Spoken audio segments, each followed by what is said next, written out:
To get us kicked off this evening, I am very excited to welcome Darcel, our CEO here at Go, to give an opening welcome. Thanks, Natalie. Hello and welcome. We're so excited that you could join us for tonight's panel, and we hope that you'll find it helpful as you're filling out your own financial aid applications or helping someone else out along the way. I'm Darcel Sanders, and I'm the CEO of education advocacy nonprofit Go Public Schools. We're a multi-city network focused on amplifying the work of families and their champions to promote and advocate for the equitable public education of students in California. We're excited to be broadening our work to support more families across the state through opportunities like tonight's panel and our Parents' Guide to Financial Aid. If you haven't seen it already, I know the team will be sharing more about that resource a little later this evening. A few years ago now, our families lifted up the need for support on understanding and accessing financial aid. That call turned into a Parents' Guide, which has been supporting families in Fresno, Oakland, and West Contra Costa for 2 years now. We're also really excited to be partnering with Stockton Scholars to reach more families in the Central Valley this year. College access and affordability are important to us, and we want to do our part to support it through both advocacy and information sharing. I invite you to sign up for our mailing list and to follow us on social media for access to other resources and opportunities throughout the year. As part of this series, in addition to the financial aid application resources you'll engage with tonight, we'll be sharing resources on making sense of college aid award letters. Tonight is our final webinar of the series and for this aid award year, but you'll be able to soon access the recordings from tonight, as well as our 3 other webinars for this year and last year's webinar on our website in case you need to apply later and to set you up for the priority deadline on March 2nd. Before we kick off, I want to share a little bit of gratitude. So first, thank you to our panelists. We're so grateful that you're spending part of your evening with us tonight. And I want to thank the Go Oakland and Go West Contra Costa teams who collaborated to make tonight possible.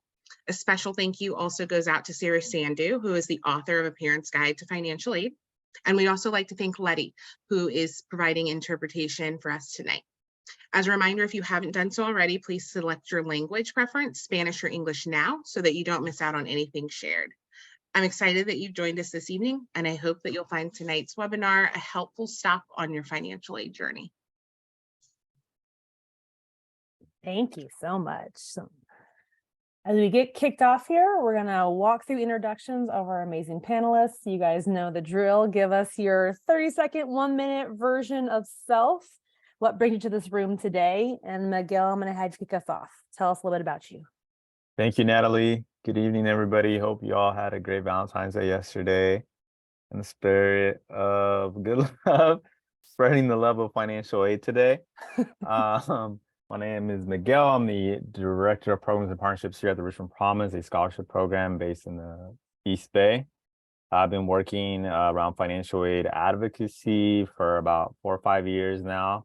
Work very closely with West Contra Costa Unified to do different financial aid campaigns across a lot of different school sites, working very closely with families. Myself, a first-gen college student who had to do everything for his parents, basically, because they didn't have that understanding. But thankfully, parents are definitely more involved nowadays. So I give a huge kudos to everybody here today for being willing to learn more about the financial aid journey for their children. Thank you so much. Tiffany, please introduce yourself. All right, thanks, Natalie. Hi, everyone. My name is Tiffany Dobson. I'm the Post-Secondary Access and Completion Manager for Stockton Scholars. That is a super long title, so just feel free to call me Miss Pac-Man or the Outreach Lady from Stockton. I'm coming into this space today as someone who's been kind of in like the college advising and financial aid space for about 4 years. And I'm really excited to represent Stockton. Hopefully I have some Stockton people on the call and just, helping bridge that gap of how to fill out the FAFSA, how to complete the DREAM Act, and just overcoming barriers that are really common in all of our communities. So I'm excited. I'm happy to be here. Thank you. Gina, please introduce yourself. Hi, everyone. Good evening. My name is Gina Seychal, and I am the West County Assistant Director with UC Berkeley's Early Academic Outreach Program and Destination College Advising Corps. Also another super long title.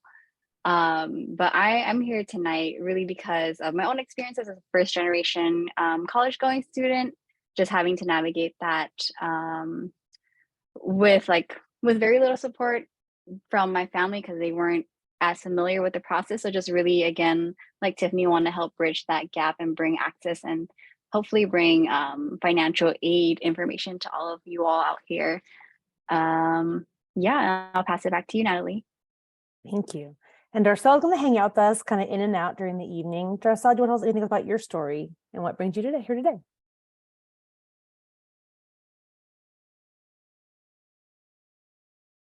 On mute. Yeah, I mean, what brings me to this work is partially my own financial aid journey, and also being an educator and supporting my kids. I was an avid teacher, and so supporting them as mostly first-gen students aspiring to access higher education, along with my own journey as a first woman in my family to go and the first to get a graduate degree, was one reason that this work really resonated with me as our families were holding it up. I love that. Thank you. And I am Natalie. I am the executive director for Go West Contra Costa, and I am in this room for many reasons, but one is I'm here as a mom. I have 2 kiddos who are in college, and I managed to incorrectly fill out at least 2 years of FAFSA forms. And so I come to this work trying to help more families navigate it. I bumbled through it as a young person, with my sister and I being the first in family to go to college, and did not do tremendously better with my own children. And so hopefully tonight you'll each learn a tip or a trick that will help you as you're supporting your kiddos as they go through this hurdle to get on to the next part of their exciting life in college. So as we dive in, we're going to jump into our first question. And we get asked a lot, which is, one, what is a priority deadline, and why is it important to submit the FAFSA or the CADAA by the March 2nd deadline? Who wants to take on that question? I can answer the question. Sure. There are essentially, it's important to submit the FAFSA, the California Dream Act, by the March 2nd deadline because there are it's tied to your Cal Grant award. So we really want our students to match up to their entitlement award as a California high school graduate. They only have 2 years to match up for this award. And then after that, they're put into a competitive pool. And so what we really want is for them to get that entitlement award either this year as a senior or next year when you're out of high school. After that, they're put in a pool. They're competing with everyone else for a pot of money that they would have otherwise been guaranteed to get if they submit by March 2nd. So this deadline is super important for your Cal Grant Award. It's a lot of money that goes towards paying for your California education. Nice. Also want to add a quick point. Even if your student is considering going out of state and they won't use the Cal Grant, it's still important to apply by March 2nd because they typically get accepted to all these colleges around March. And in order for them to make an adequate decision on what school they're going to go to, they're considering, financial aid and numbers and all that. They want to have all that filled out earlier, preferably, so that they can review their financial aid award letters in detail and then have to complete the appeal process if there's a change in income. And if you're doing your FAFSA later on, you won't really have a time to view what Michigan State is offering you versus Arizona State. Super helpful. And does some of the in-school aid, school-based aid that's just from the institution, is that also determined by priority?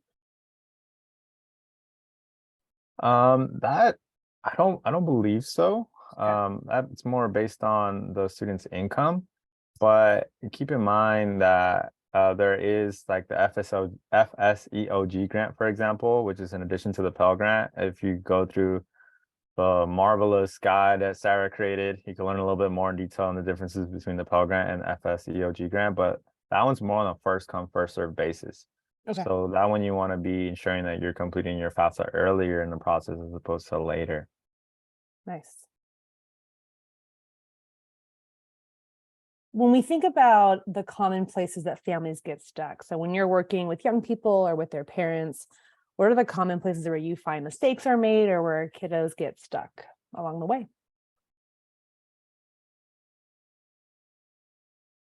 I'll go ahead and start that one off. I think well, kind of like an obvious place that a lot of people get stuck is when it comes to reporting their taxes, especially because over the last few years, it used to just be you're going to report the income from the year prior, and now it's 2 years prior. Sometimes the IRS retrieval tool doesn't work as seamlessly as everyone hopes it will.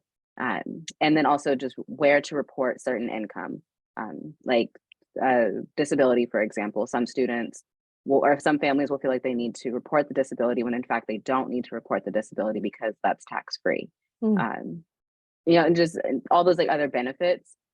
Another place, and I know we're going to kind of touch on it later on, family size. You know, do I report my cousin that may have lived with us for 6 months as someone that's a part of my family? Or what about my sibling that's off at college? Like, are they considered a part of the household, like the household total? The answer is yes. Count everyone, count everyone. But those are some of the areas that I've noticed people get stuck at for sure. Anyone else? Things you've seen that pop up? Miguel, what you got? One scenario I see, particularly with folks who are legal guardians of a student, is understanding how they go about the dependency questions. They could be very tricky. They're usually towards, I think they're the third section of the FAFSA or the California Dream Act. Basically, understanding what counts as a FAFSA parent or CADAA parent is very important, because having guardianship over a student doesn't exactly mean that you are their parent, quote unquote. And if so, then a student can file as independent. So sometimes I see like grandparents or uncle or aunt trying to provide their financial information for the student. They're not supposed to. Or sometimes another issue that I see, which wouldn't happen under dependency, is what happens when the parents are split.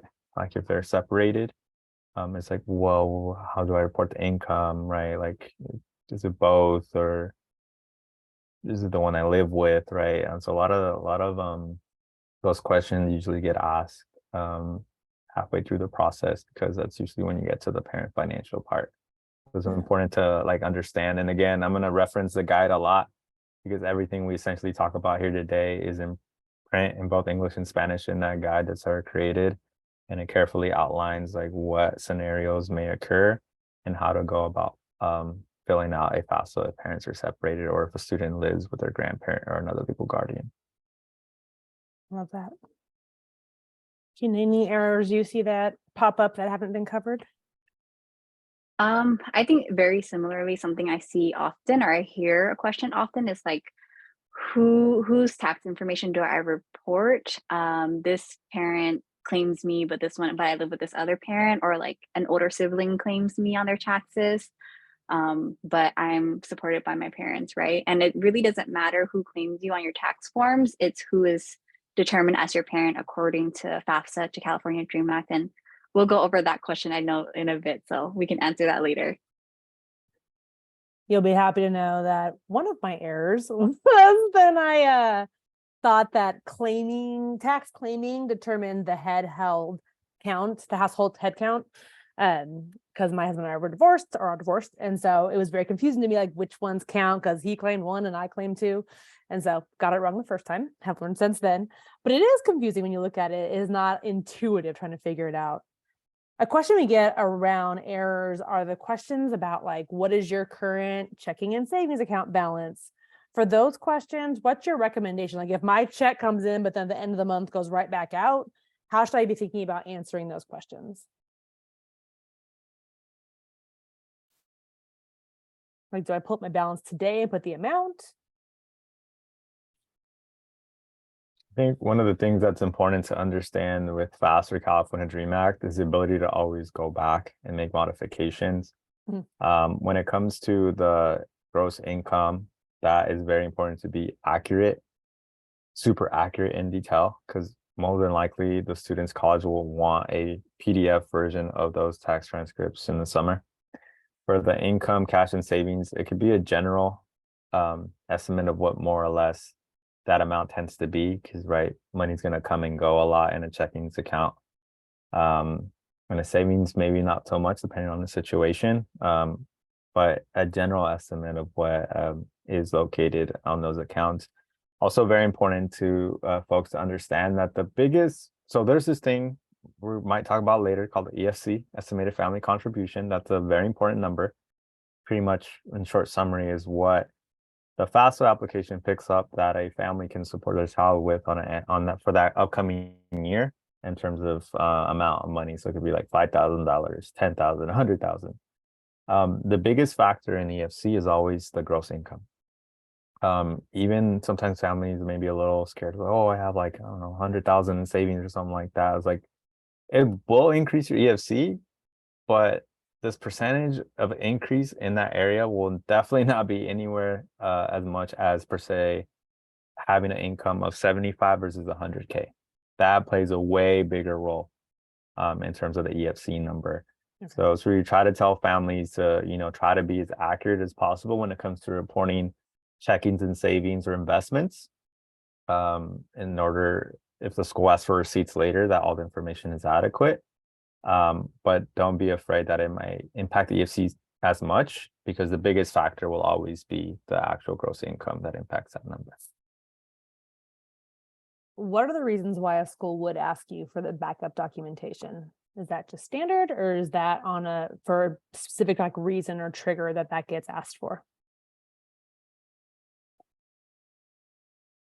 Anybody else want to answer that one? So I'm not. They say it's random, but sometimes depending on your EFC or some of the information you provided on your FAFSA California Dream Act, they may ask you for some extra verification. I know for a fact that mine was not random, that I got chosen every year I was in college to do verification. And that was because my EFC was 0. And so they're wondering how does your family support themselves in the Bay Area with this size of the family? But it's supposed to be random, but there may be some flags and some other factors and special circumstances that you report.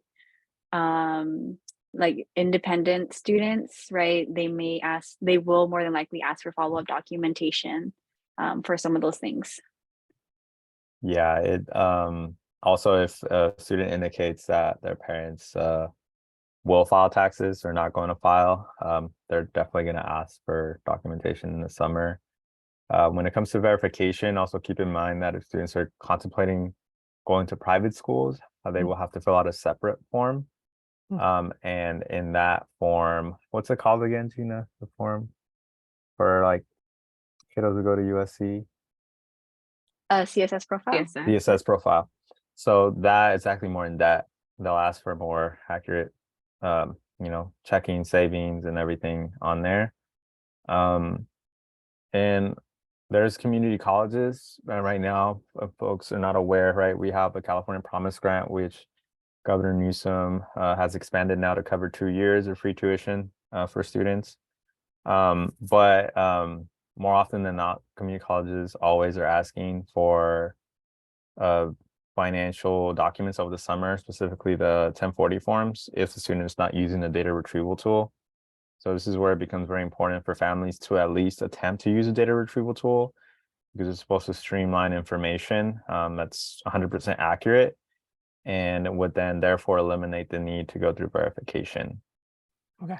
For public universities or community colleges. Awesome. Super helpful. And the things that impede the ability to use the IRS retrieval tool.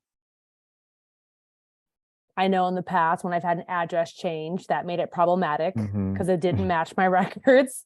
Another challenge I had in the FAFSA. I had a change in marital status. So I was married, but then the year before I had filed as we were separate. So we couldn't pull them both in. So we had to do it manually. What are other reasons why the retrieval tool is not effective? This one is for all of our families here who are parents and are not United States residents or United States citizens yet. In order to be able to link the IRS data retrieval tool to your student's FAFSA account, You need to create your own user account. FSA ID is what it's called. And you need to have a social security number and at the bare minimum residency in the United States, so green card. And if you don't, or you're not a citizen and you're unable to create the account at the moment for this year's FAFSA, it may change in the future. So that therefore would require the student to have to print a parent signature page to send out, first of all, to even turn in the FAFSA. But you will have to input your tax information manually. For students who complete the California Dream Act, there's no feature on the California Dream Act to be able to link any information whatsoever from the IRS. So you will have to input that information manually.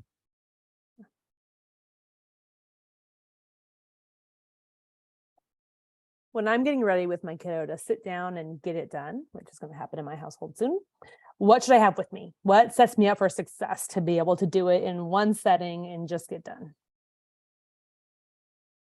I'll start. Snacks and water. But no, after, just things to kind of make yourself comfortable, of course, having the appropriate tax year. And if you're going to use the IRS data retrieval tool, having I'm like blanking on the word, I'm sorry.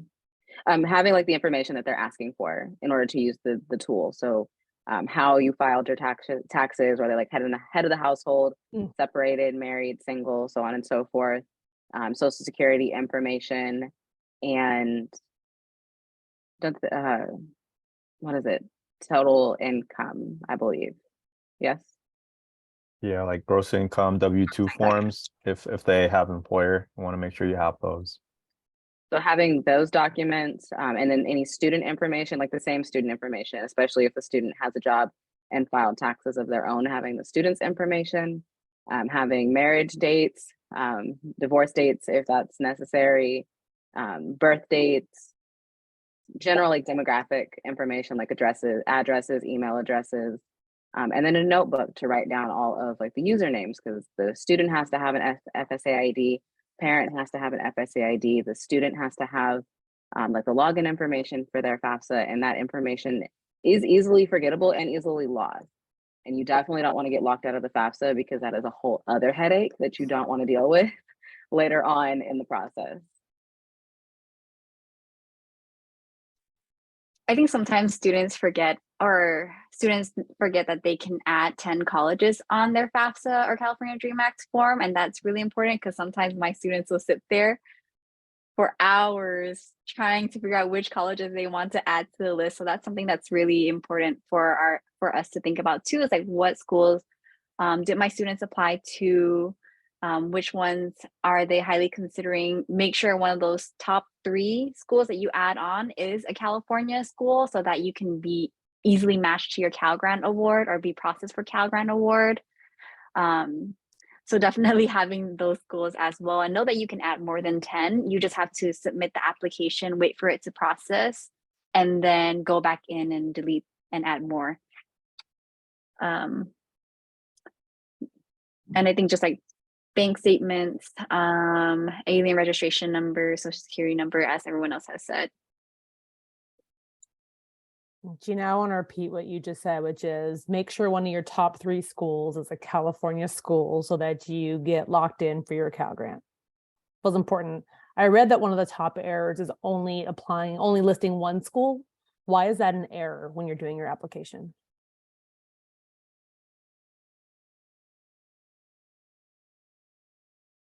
I think it's more so a missed opportunity, right? It's like putting all your eggs in one basket.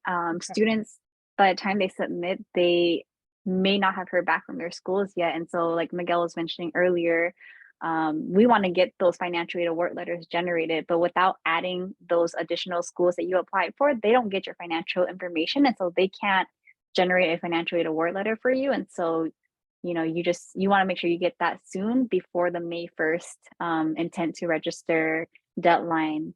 That way you can make an accurate decision based on everything, like what do you like about the school, as well as how much financial aid you're going to get. Beautiful.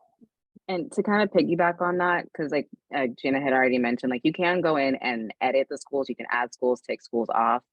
But that first go around, it's better to put all of the schools. If it's all 10, put all 10. If it's just 5, then just put 5. But that way, all of the financial aid award letters will be generated at the same time, instead, or relatively like within the same time, instead of adding one school and then, oh, I want to go ahead and add this school. And so now you're not getting all the information in a like succinct amount of time. You're like kind of pulling from here, from here, from here, trying to make your decision. And then if you have out-of-state schools, that's a whole other potential timeline that you may be running into that can prevent you, like the student and the family, because you know family should be involved in this conversation. That could prevent them from making the most informed decision in terms of where they want to go in the fall. Amazing.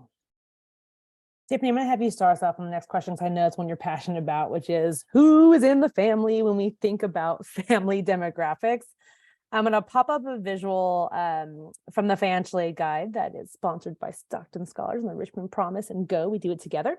So people have something to look at while they're here, but I would love for you to help us walk through who is included in this configuration. Thank you. The easiest way that I kind of advise students and their families on how to decide who to include in their household and like who to list is, have they lived with you for more than 30 days? Do they get mail at your home? Have your parents or have your parents helped support them in any way? Just not necessarily anyone, but anyone that has been, I guess, a part of your household, like your legit household. That's who I tell students to include in their FAFSA and on that list, especially if it's a college student, like an additional college student, because then that helps it doesn't help with the calculations, but it just adds to the calculations, if that makes sense. Other things folks want to add about how do we rule in and rule out folks as we maneuver through the matrix of who counts?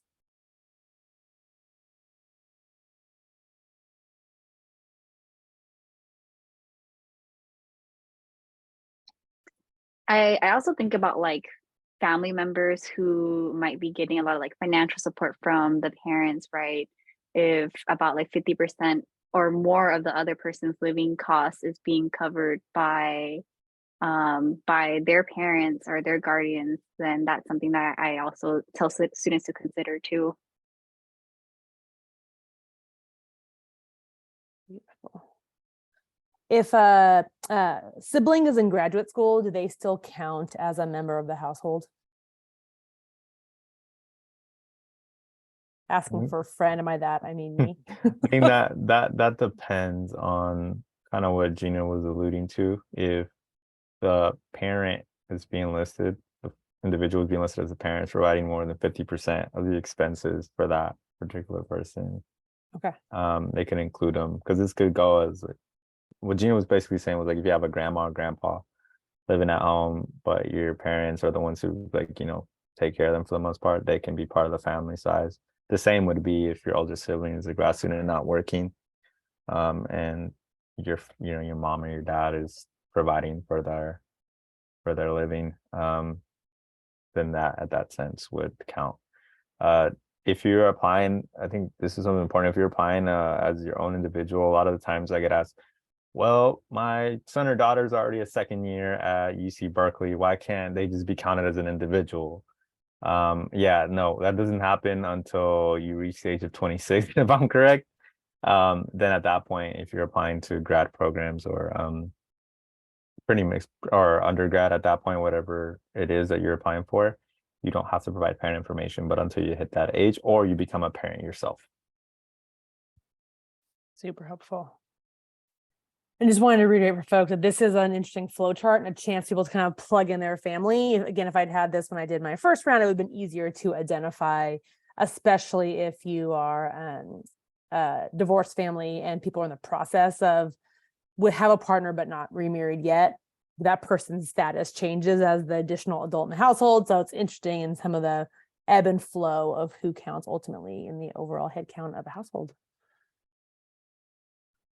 Everyone's talking about FAFSA and CADAA being a grad requirement. We know that some schools are naming this as a, if you don't do it, you can't graduate. Can you help just clarify what is the current legislation around FAFSA, CADAA completion and or waiver? And what does that mean for graduation status for students? I can touch upon this a little bit. AB 469 basically states that schools and districts are responsible for verifying that high school seniors have completed their financial aid application upon graduation. It's not in the bill that it is a graduation requirement. It's totally up to the districts to adopt the bill however they see fit for their students and their families. I do know there is an opt-out waiver option and that it should not be a barrier to students graduating, according to the bill. Yeah, I'll add on a piece. If you feel like your child has been impacted disparately by it, you should reach out to guidance counselors or other folks at the district, because the onus for the implementation should be on the school sites. It wasn't intended to be a barrier to kids being able to complete and get their diploma. And I know for South Unified, Allison Huey wanted me to make sure we mention that if a student is not able to complete their applications, the district will support them to make sure their waiver is signed so that they are good to go for graduation. And so if you're being told your child cannot graduate because of it, there is another pathway. And so ensuring that is not a reason why our babies don't get to walk the stage and complete their high school journey. Yeah. Just want to mention something like that. If you strongly feel like your child should not complete financial aid, definitely meet with the counselor with your child so that the counselor is aware that the parent is completely understanding of the situation and has given approval for the student to opt themselves out. Because otherwise counselors are probably going to call home and be like, hey, you know, so-and-so, okay, let's opt them out from this requirement. And the form itself, is it a parent signature, just a district staff person signature? I haven't seen one of the opt-out forms. Who was required to formally play a role in it? I don't know if any of us have seen it. I don't think I've seen WCCUSD's opt-out form just yet, but I can imagine like a senior who's 18 years old would be like, oh, I'm no longer a minor. Let me just sign this myself. That's true. Freedom, liberation. Mm-hmm. Are there any questions I didn't ask that you wish we had in terms of things you know you hear as students and families navigate this process?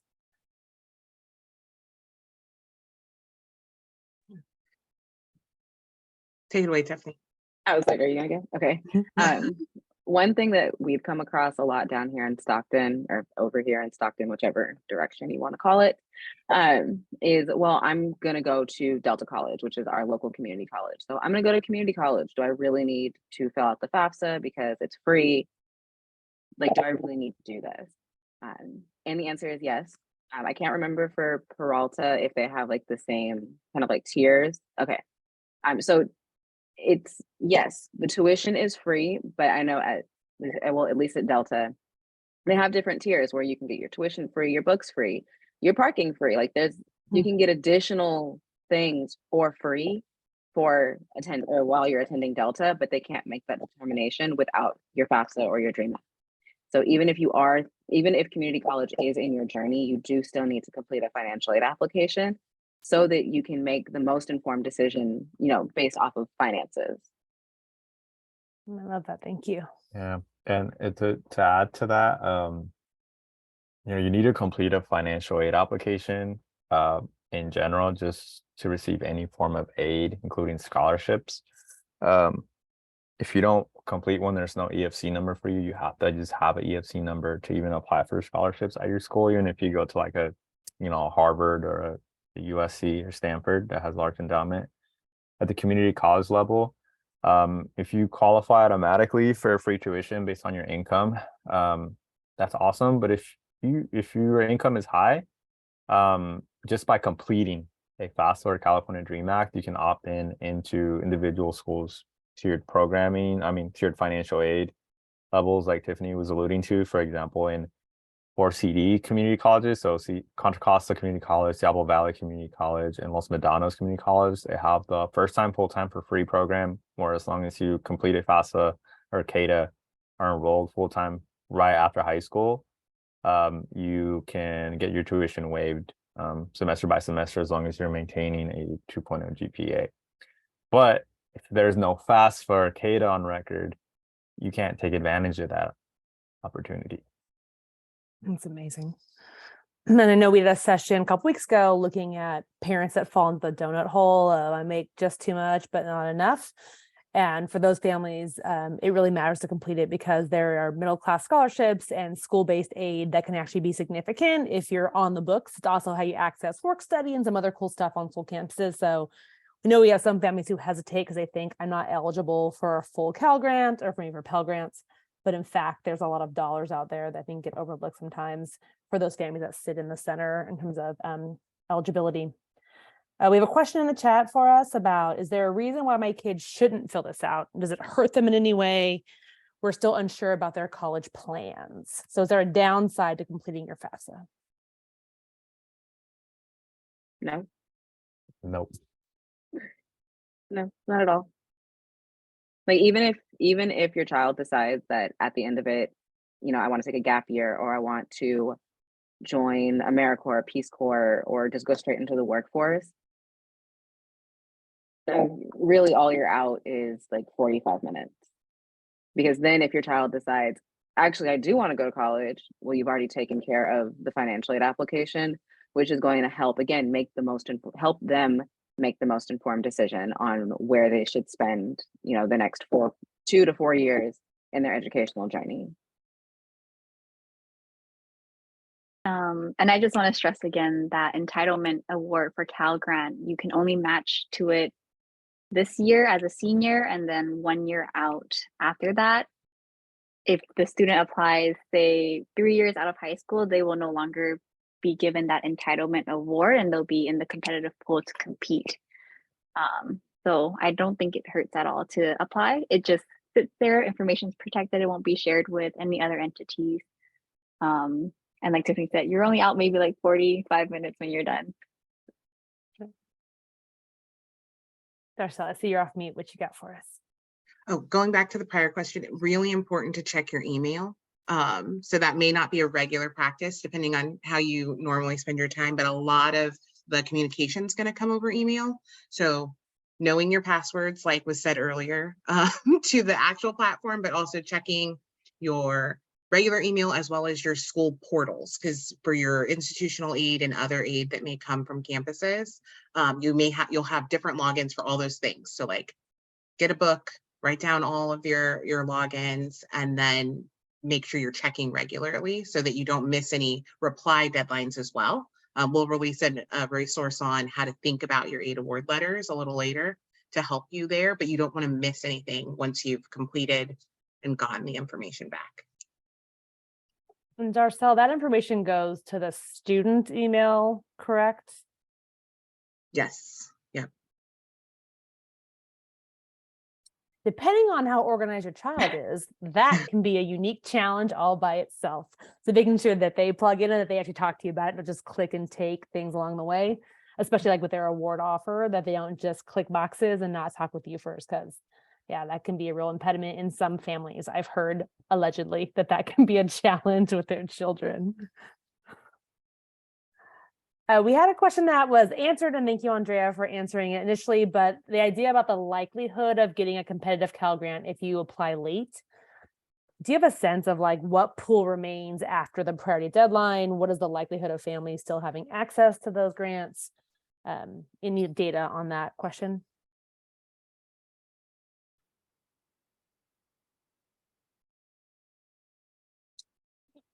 I don't have specific data points off of the top of my head. I think it'll be dependent on like what the institution, whichever institution they decide to go to, will have available. They may not get their Cal grant that year, but if they meet the March 2nd deadline the following year, then they can get their Cal grant then for their second year. So if you miss it, you're not doomed forever. You can come potentially back into the system if you apply earlier on. Yeah, for that entitlement award. Yeah. Always, I've seen that Richmond Promise is sometimes when students fill it out later in March, they forget like generally by a day or two. What I've noticed so far from CSUs and UCs, they tend to still get the Cal Grant, but I've worked with some students who fill it out like in June and they don't get nothing by then. So just put yourself in a good spot and complete it by March 2nd. Every single year. It's a reminder, it has to be filled out every single year. I think it's very important to lift up. It feels like once you do it, you're in the chute, but they need your new income information. And for some families, those conditions actually do change significantly in your favor to get more aid. And so it's an important opportunity to update if things have changed. And if I submit it today and then in May, our conditions change, our employment changes in our family, what's the process for me to make my corrections? Well, that's a very important question you posed, Natalie. You can always go back on your FAFSA and change, like you had alluded to in the previous, like my checking, savings accounts and things like that.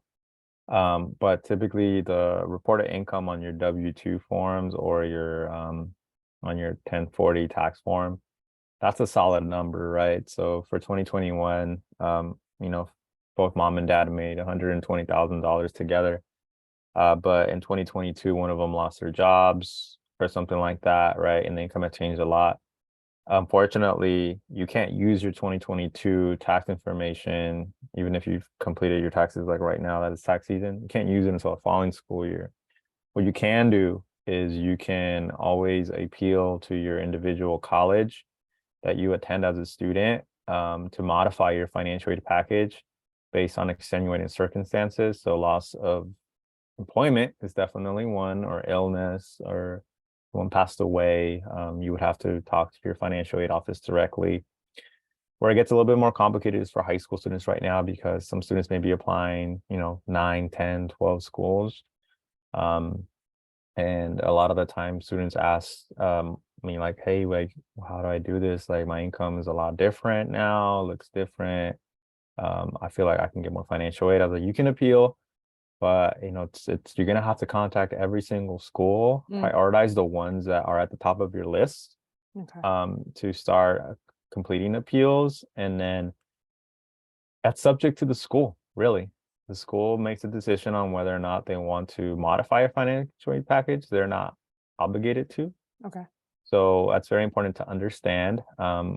And just remember that for the following year, you'll be using the other taxes. So at least for the following year, right, your financial aid may go up, but it can also go down, right, if family income goes up.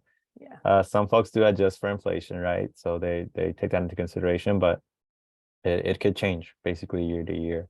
But for the appeal process, always engage directly with the school's financial aid office. Most schools by this point have online submission for documents to explain. They usually have you draft up like a 1-page summary of the situation along with any supporting documents, and then they'll review it, and then eventually they'll notify you when they made a decision on your appeal. Awesome. Thank you. Yeah, another good option in that scenario is to look at local scholarships, service clubs, organizations. That happened to me when I was in undergrad. My dad got really sick, and so just exploring different folks in your community or folks in the community of the colleges where you are attending that might have closed the gap scholarships or other pieces that want to help folks persist that are already sort of in the middle of their journey. Very helpful. Question in the chat about we have to fill out 2 FAFSAs in the next 2 weeks with both kids working. Is there a cutoff to reporting their earnings, or is it just best to report their income that they've earned? Like, is there a threshold that you don't report college student income? If I'm understanding the question correctly, I would just report whatever is reported on their W-2 that they receive. If they just recently started working, this may not be the most legal answer, but that's totally up to you on whether or not you want to report their earnings. But if they have a W-2 for the appropriate tax year, Okay. then report whatever is on the W-2. Yeah. Always report what's on a W-2 if they work for that year for 21. So if they started working 22, then they can report that the following year, like Tiffany mentioned. If they worked in 2021, they got that W-2 and they made over 12K there, they should be doing taxes. So they should be having a 1040 form. That's very important to understand. But even if they didn't file taxes, it's just best practice to report your income on there. Yeah, and then if you want to go ahead and go about it a different way, if you got paid cash, and that's on you. That's on you. That's a different conversation. Yeah. But if it's been make reported, a one-on-one appointment. Yeah, make a one-on-one appointment with Miguel. Definitely. We'll put your email in the chat. Yeah. Help with Miguel version. But if you've gotten a W-2, it means that has been filed with the government. So it is a record that now is known. So if you have that for the 2021 tax year, make sure you actually put it on there. Very helpful to know. Any last questions from the folks who have joined us this evening as we're starting to kind of wind down our time together? And any last thoughts from our panelists about things that you want to lift up as we think about this journey that's just a couple weeks away from closing the window of priority deadline?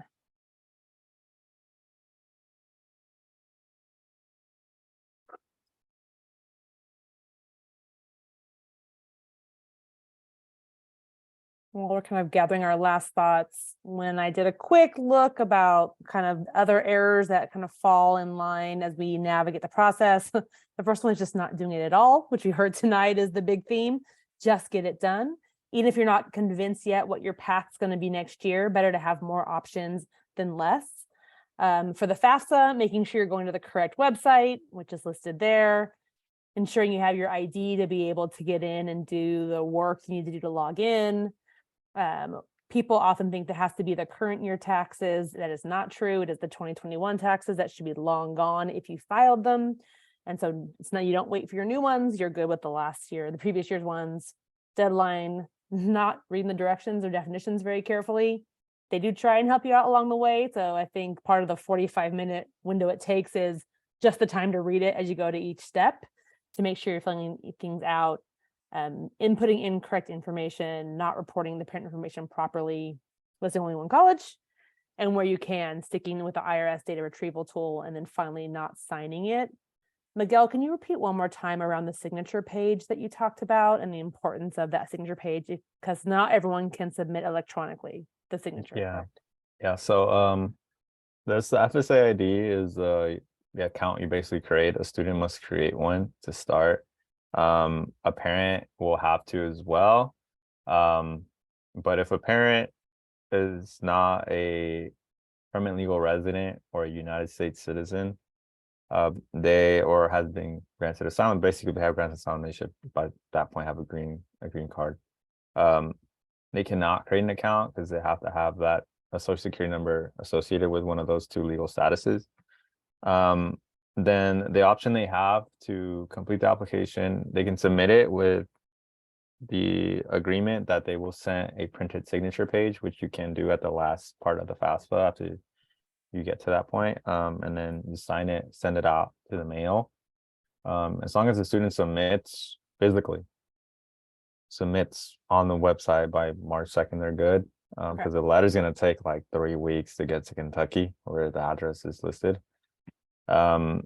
Just got to make sure that you are checking your email constantly, like every week, because sometimes I've found that it just doesn't get there, which is very unfortunate. So you may have to send it a second time. Okay. So be very wary of that for the parent signature page. For the California Dream Act, it's very different. It's a lot more simpler. Does not ask for a creation of an account by the parent at all. You basically just input the student information, the parent information, and it generates a parent PIN. And then you store that parent PIN somewhere for future reference, and then you just automatically submit online. So you don't have to send anything through the mail. But for now, for the FAFSA, you would have to send a signature page. There might be changes to come for the next year. So it might be information will change. But for now, just go about the process that way. If you have older children who've already created an account for you at one point and they can't, just for the love of anything, log in, and it's becoming very tedious, you can also print a signature page if you want as a US citizen or permanent legal resident and send it that way. But I would strongly urge that you try the best you can to reactivate your account, even if you have to call. It's always good to just have access to it. But if it's getting closer to March 2nd and you're really afraid that your child won't be able to submit it, just submit it with the agreement that you'll send the parent signatures, and then you can always recover your account later. Yeah. And So hold your I'm- older siblings, hold your older children accountable. They are responsible to also store your FSA IDs and eventually share them with the younger siblings, because that happens a lot. And I'm guilty of that. When it came time for my sister to apply to college and financial aid, we just created one for my dad. So I was like, oh, I'm sorry, I ruined mom's account. But some folks may not have that option, right? They may only have one parent, so want to make sure you're storing that information. And then for clarification, the question is, if a parent has DACA or a work permit, then they send in a printed signature. Yeah. Yes. Okay. I will say too, as making sure that your children know your information when they are making you their parent and connecting to you. I think my son did my birthday wrong, and so it wouldn't match to my FSA account because it thought we wasn't the same person. So you have to kind of talk to children about making sure they know your information when they're connecting themselves to you as a parent, because that took a while for us to figure out why I couldn't access his to do the final signature pieces. My daughter did not have that challenge, but my son did. So something you gotta figure out kid by kid as you go. The last one we have here is, what is something that made completing your financial application easier? Is there anything that helps streamline the process? A tip or a trick you'd recommend? Repetition. Mm. The first year I did it, I was absolutely clueless. Like, my parents were clueless, my sister was clueless, and she'd already done hers before, but like we were so clueless. So honestly, what made it easier for me was probably by my third year of college having to submit it. And that made it easier just because I was like, hey, been here, done that about 2 times. In hindsight, and this is actually something that I really wanted to mention, especially for all 3 of our areas, whether you're in Stockton, West County, or like West Contra Costa, Oakland, Fresno. I'm not sure if there's any Fresno folks on here. You have resources at your school, whether it be your counselor, your college and career counselor, if you have a DCAC advisor, if you have TRIO at your school, like you have resources, you have people that you can go to. Don't feel like you have to do this by yourself. So if you're looking for someone to help you, or if you're looking for something to make it easier, support is going to be my number one answer. Find support, find someone that can help you. I love that.